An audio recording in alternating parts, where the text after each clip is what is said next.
This is Eye on the Community, and I am Sean Anthony. Up next, joining us is the Senior Housing Counselor and Loan Program Manager for Homeport, Miss Isabel Giles. Isabel, welcome back to the program. How are you? Thank you for having me. I'm fine. A little bit cold today, but otherwise, I'm good. Typical Ohio weather, but um, Absolutely. so let's jump into this because there's a lot of opportunities for our listeners out there to get qualified to purchase a home. You've been with Homeport for almost 15 years. Talk a little bit more about what you do and what do you like most about the organization? Yes, thank you for having us here, Mia, representing Homeport. Um, well, I am a housing counselor, and what that means is that we go all the way from education, then um, uh, counseling people and coaching people to the point that they can increase their credit score and finances both together to be able to go to a lender after that and and have all the conditions to be pre-approved for a mortgage loan that they are looking for. And today, I want to talk about all the myths that are out there about the credit and how to improve credit scores, because sometimes people hear things that it might hurt them if they are not meeting with an actual expert in credit and how to improve that credit. What are the steps? And sometimes they just hear opinions from friends or family with the best intention to help them, but actually it's not the right way to work to improve their credit. And they finally crash in the credit report. So Right. I hope that today I can bring additional information that can actually help them to see what is the situation they are having and make the right decision. Very well. So we have some scenarios. We're going to do some role playing here, and you will respond as yourself as a counselor. So the first myth people may have, say, for example, I have a 700 credit score, right? I always pay, on time. I have 2 car notes. I have 4 credit cards, but my request for a mortgage loan was denied. Can you help, bring some understanding to why my mortgage loan would be denied? Sure, and this is common. It's people that owe in 2 car payments, they pay $1,300 a month, and then they pay another $800 in all the credit cards they have. They pay always on time, always, and even many times they pay more than the minimum payment. However, it's not just that the behavior that they have to pay, it's also the income they have to afford what they already owed, plus a new mortgage. In many cases, in that particular scenario, that the person owes almost $2,000 already, and the person makes $4,000 a month before deductions even, still there are regulations about affordability to repay the loan. And if the person already have these responsibilities of $2,000 debt, there is no much room to give a mortgage. In most cases, lenders explain this to the person, but the person still go with the idea and come to me with the idea, what else this lender wants? I have 700, 800, and still the lender told me they cannot give me any mortgage loan. And some lender says I can give you one for $10,000 because that is the everything left in your numbers, income and debt that you can afford. So it's important to understand that in those cases, that person what needs to do is reduce that debt. And many times car debt is hard to reduce because the balances are too high to pay in a couple of months. But Mhm. think about the credit card use. Stop using your credit card. Keep paying the most that you can and eliminate that debt in your credit cards. If not in all of them, at least the majority of that. So you can have all that amount that you paid in credit card debt directed to get a new loan. And even so, sometimes that proportion between what you make, when the person makes, and the debt is something that the lender is going to review. And sometimes it's even not enough because the income that the person has. So there is a combination of finances, which include income, savings, and credit. All three has I would say, the same level of importance in order to qualify for a mortgage loan. It's like the debt to income ratio. Correct. And many people just talk about debt to income ratio, but there is another ratio that the lenders, banks, they look at, and it's called housing ratio. So if the housing ratio is the proportion of your income, monthly income before any deductions, that goes to pay your future mortgage, and that doesn't include any debt, and that it should be 31% of your monthly income is what they allow you to have as a debt, as a mortgage. And sometimes that number, that proportion is even lower than the other debt to income ratio, and they have to go by the lower amount. Understood. So Understood. it's important. What I'm trying to say here is that you need to go to an expert, a credit counselor that can explain this to you and can explain the strategies and set up some strategies for you to understand what to do and follow those plans, those strategies that has been set up between you as a person and the counselor. So don't pay much attention about what you hear out there. You need an expert to tell you this is how it works, and this is what, in your particular case, is the best for you. All right, here's another scenario. Say, for example, if I sign up in a program with one of the credit bureaus, where I included my credit report, included in my credit report was my utility payments, electric, gas, water, etc. And that helped me to increase my credit score, but still I have not been able to get pre-approved for a mortgage loan. Well, those programs came out there for people that don't have much credit, just maybe one credit card, very low credit card for maybe 1 year, and that is not enough to have a score credit that even if you have savings, it's not enough because it's not high enough. In these days, most lenders, most banks, they are asking for 640. If you're going to apply for down payment assistance, 660. And maybe one credit card is not enough to put you up to the 660 credit score. So some people, they apply for a program that some of these credit bureau agencies have. Experience has one, TransUnion, you might have something similar. And they include in that credit report, they ask through this program to include how much they pay their utility bills, electric, gas, even rent. And that it might increase the credit score. However, when this person goes to a bank and the loan officer pulled the credit report, they are looking more into debt, and utility bills is just living expenses. Right.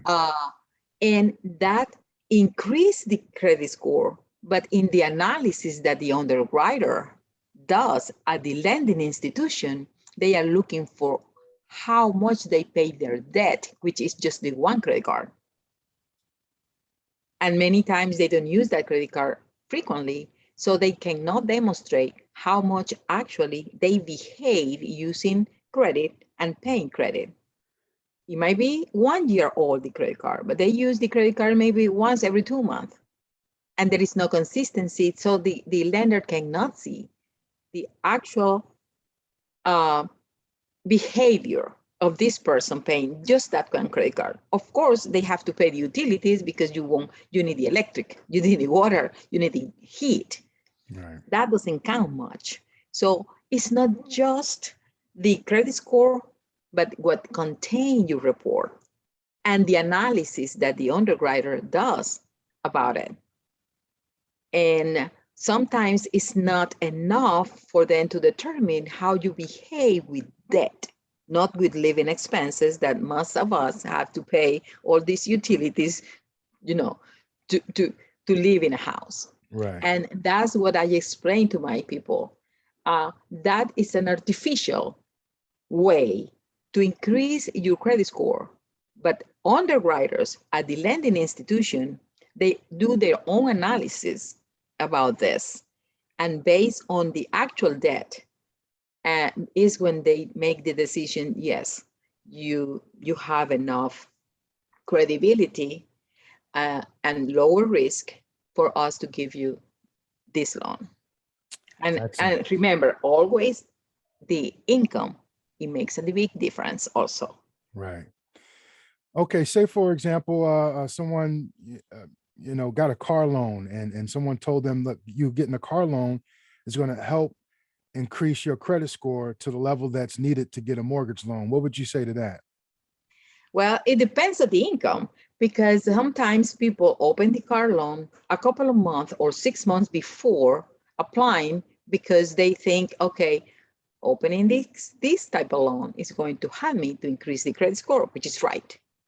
However, they don't have that big of the income and they owe already now $580 in a car payment. That amount of debt is going to reduce the affordability they could have before.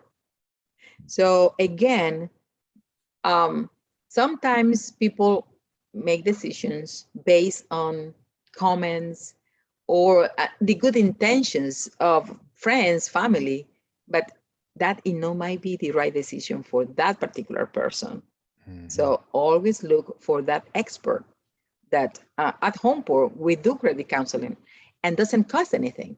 It's free. And we do credit counseling just for one time. We coach them until they are at the point that we can say, now you are ready. Now you can go to a lender. Nice. So it's important that people look out for experts to make these decisions. What would you say to the person that says, hey, I opened up a secure credit card a year ago, but still my credit score is not improved enough? What's the problem? The problem in those cases is they just have that secure card. Let's say somebody filed bankruptcy, okay? After filing bankruptcy, it's really hard to find any lender that give you a credit card. So in those cases, many lenders open that secure card. What we call secure is because they open a credit card for $500, and those $500 have to be deposited by the person that is asking for that credit card. And they are securing that if they don't pay, the lender have that money to pay what they use in the credit card. That is what is called secure with the same money of the client, the future home buyer. The problem is that some people are afraid to use that credit card. So they open the credit card and they use one time a month to buy groceries or gasoline, which is fine. The problem is they are not reporting much activity. They are not reporting how they actually can use the credit card. There are many different things in the report that are analyzed by the credit bureau agency's model, the FICO model. So they see how many times they use it during the month. If at the end of the month, the balance is some percentage below the limit, that is what is the best to obtain the better points. And if the person just uses one time, there is no possibility for the agencies to put that in the model and say, okay, this person used this credit card this amount of times in the month and is paying all the time. The percentage of the balance every month is less than 30% of the limit. So check, check, check the 3 or 4 things that the credit bureau agencies look at. They just use one time, and maybe the next month they don't use it at all. So Right.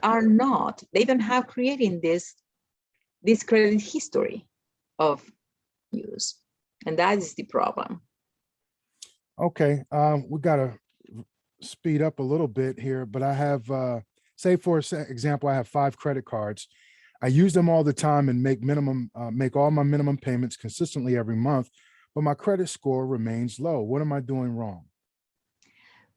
You have to check, in that case, that person have to check the balances, because maybe the balances are too high with respect to the limit. Remember, those balances, to get the most of the points that are allowed, the balances have to be no higher than 30% of the limit. If you limit it, it's $1,000. Your balance every month cannot be more than $300. 30%. Excellent. Here's another one. I open a new credit card every couple of months and I get approved every time, but my credit score does not improve. Some months I have lost some points, even though I always make my minimum payments on time. It seems like I'm never getting my score up. What do I need to do to make my score go up higher? There are a couple of things there. Every time that anybody asks for credit, they are increasing the risk on the debt because they are asking for more credit. What that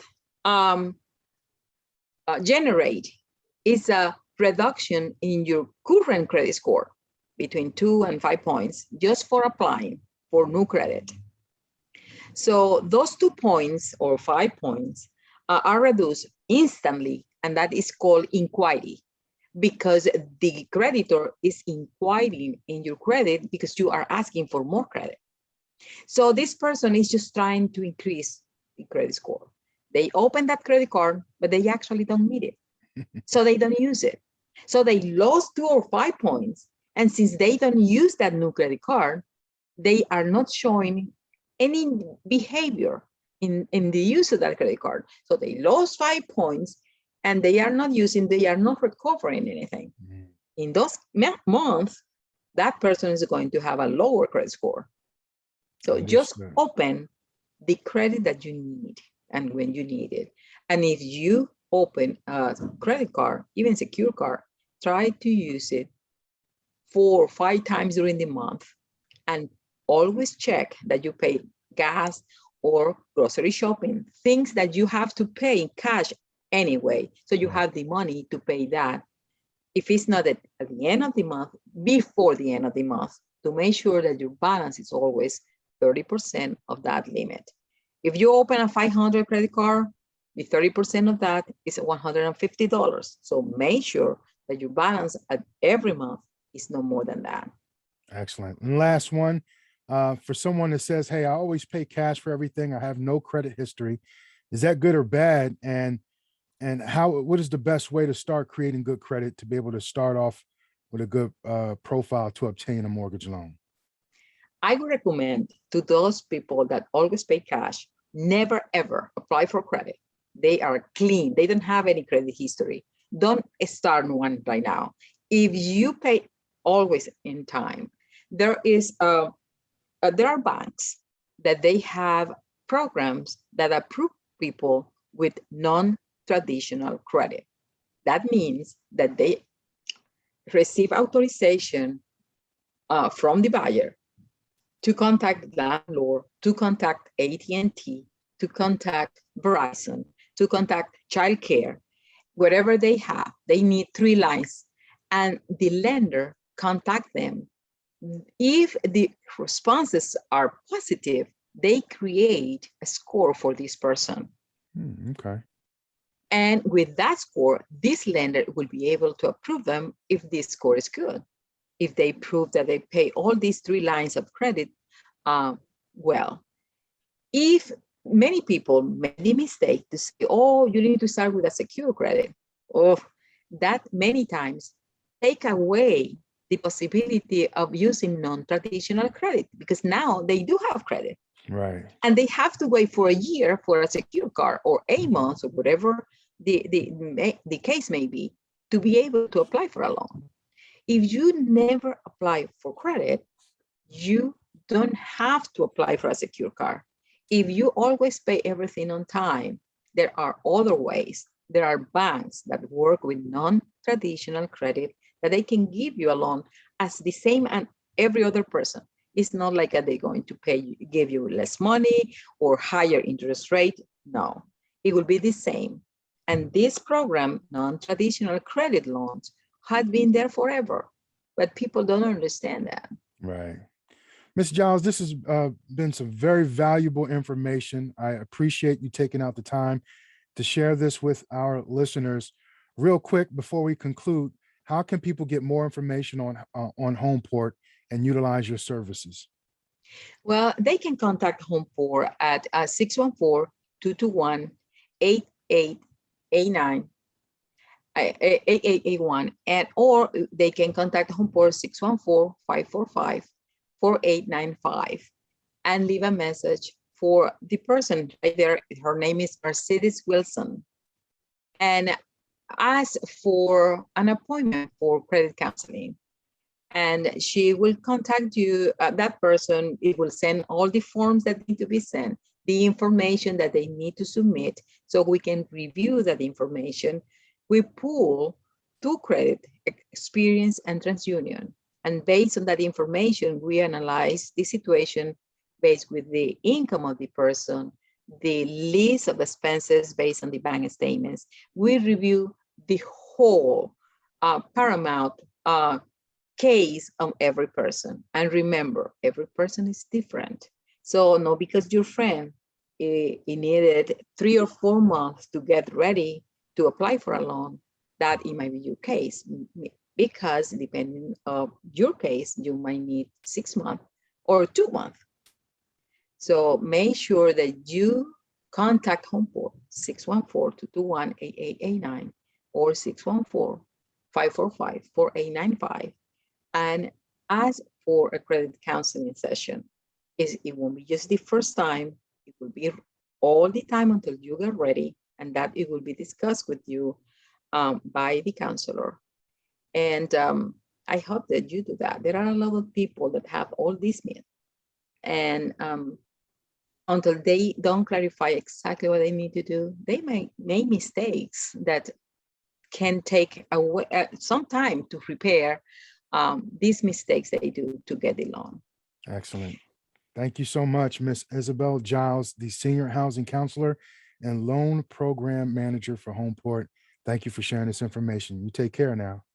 You too. Thank you very much. Happy Bye. holidays. Same to you. Bye-bye.